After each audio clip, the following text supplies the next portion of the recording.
आज हम डिस्कस करेंगे बेसिकली किसी एक ट्राइंगल को सॉल्व कैसे किया जाता है। तो ट्राइंगल को सॉल्व करने का मतलब यह है कि हमें ट्राइंगल के छह कंपोनेंट, छह कंपोनेंट कौन से हैं, उसमें तीन एंगल्स हैं, उन तीनों एंगल्स का हमें पता चल जाए, और तीन साइड्स हैं और इन तीनों साइड्स का पता चल जाए। तो अगर ये छह के छह कंपोनेंट हमें पता चल जाते हैं, हम फाइंड आउट कर लेते हैं, तो हम कहते हैं कि हमने इस ट्राइंगल को सॉल्व कर दिया। राइट। सो अगर ट्राइंगल को सॉल्व करना हो तो बेसिकली ये छह एंगल्स किस तरह से सॉल्व हो सकते हैं, ये इस तरह से सॉल्व हो सकते हैं कि या तो हमें तीनों के तीनों साइड्स का पता हो, तो हम बाकी रिमेनिंग तीन एंगल्स फाइंड आउट कर सकते हैं। हमें तीन चीजों का पता होना चाहिए।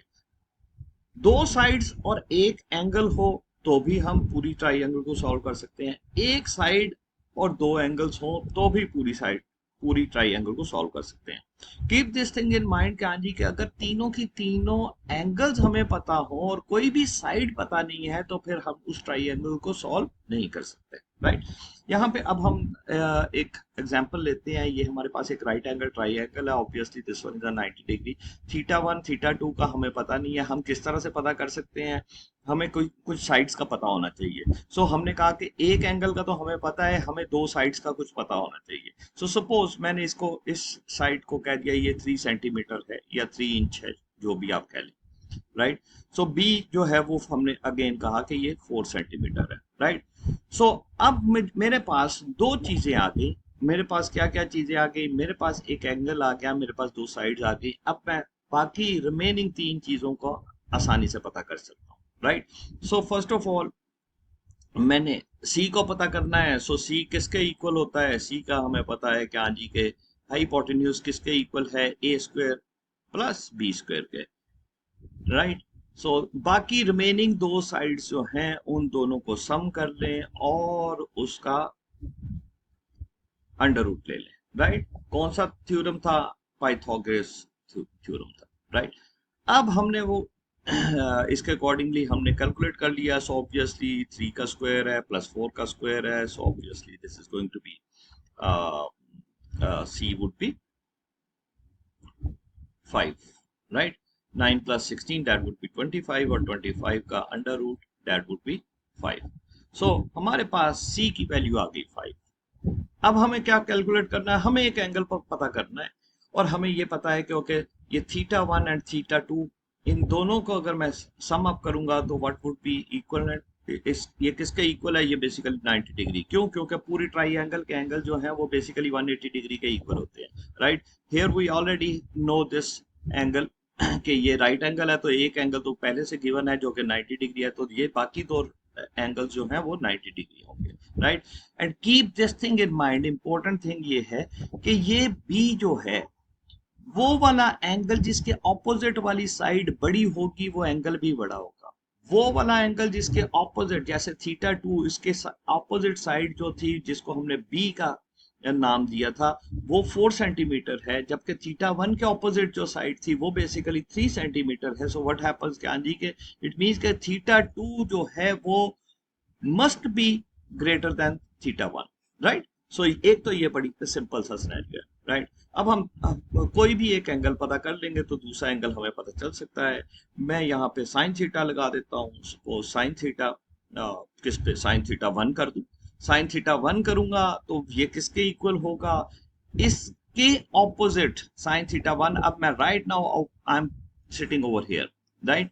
मैं इस जगह पे हूं और इससे साइन थीटा कैलकुलेट कर रहा हूं, तो बेसिकली इसका opposite divided by hypotenuse. So what happens कि this is going to be a 3/5। This is basically workout. Right.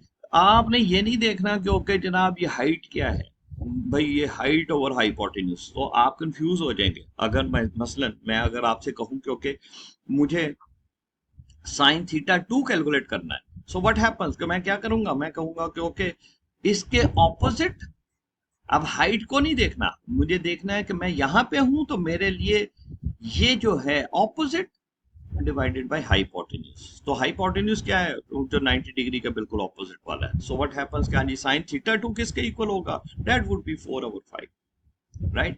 So similarly you can find out कि okay what would be the theta 1 किसके equal है? theta 1 अगर मैं बात करूंगा तो that would be a sine inverse of 3/5, और theta 2 किसके इक्वल है? वो that is basically sine inverse of 4/5। आप इसके बजाय cos थीटा के थ्रू भी कैलकुलेट कर सकते हैं। cos थीटा में क्या है? cos थीटा में जो बिल्कुल इसके एडजेसेंट है, एडजेसेंट वाली side divided by hypotenuse, right? So this thing is very important. So आपने sin inverse of 3/5 calculate कर लिया, you get the value of theta 1 and you get the value of theta 2 as well, right? So theta 1 is basically 36.87 degree and theta 2 is 53.13 degree, right? So अगर हम वैसे भी calculate करें, ये तो हमने साइन इनवर्स ऑफ 4/5 कैलकुलेट करके किया था, वैसे भी अगर आप देखें तो बेसिकली थीटा 2 किसके इक्वल आना था? वो basically 90 degree minus theta 1, so and that is basically again 53.13, right? So मुख्तलिफ तरीकों से इसको सॉल्व किया जा सकता है। इसको आप इस तरह से भी सॉल्व कर सकते हैं, आप cos थीटा 1 cos थीटा 2 करके भी सॉल्व कर सकते हैं।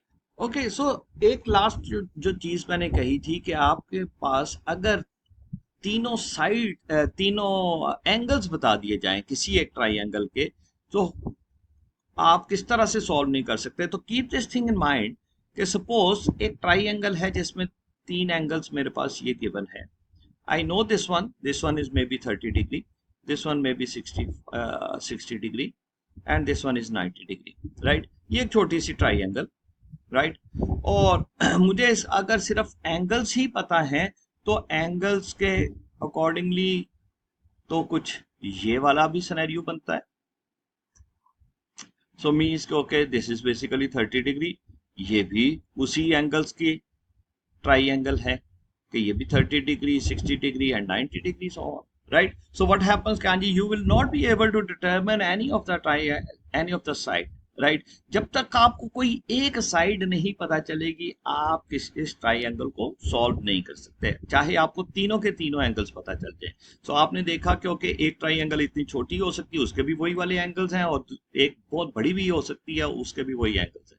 सो जब तक आपको किसी एक साइड का नहीं पता चलेगा उस वक्त तक आप इस ट्राइंगल को सॉल्व नहीं कर सकते, right? You will not be able to determine कि ये what would be the size of this triangle, right? Thank you very much.